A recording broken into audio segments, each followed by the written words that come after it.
భూమి లేని వాళ్ళే మోడీకాయలు వచ్చారు పక్కన గుంట భూమిలో ఎందుకు ఇయ్యారు 12,000 వాళ్ళకి ఎందుకు ఇయ్యారు చెప్పు బాగుందా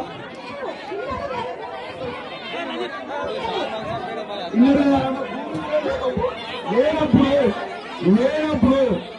ఎంతవరకు కరెక్ట్గా పేరు ఎందుకు రాయాలి అలా పేరు ఎందుకు రాయాలి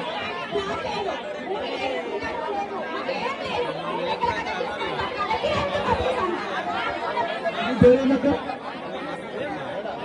అర్హత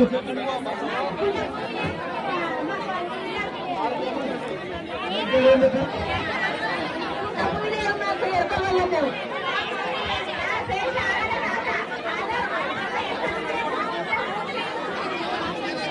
ఇప్పుడు మీరు ఇస్తారా అయ్యారా జవాబు చెప్పాలి మీరు ఇప్పుడు అధికారులు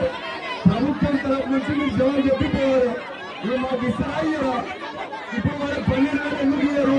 వాళ్ళ ఎవరికి గుంట భూమిలో ఎందుకు ఇయ్యారు గుంట భూమి లేదు వాళ్ళకి ఇల్లు లేవు ఎందుకు ఇయ్యారు జవాబు చెప్పరా అడుగుతూనే పోలీసు వాళ్ళని పెట్టి కొట్టిస్తారు లేకుంటే కేసులు పెడుతున్నారు లేకుంటే జైలు పంపుతారు మరి ఇది ఎంతవరకు కరెక్ట్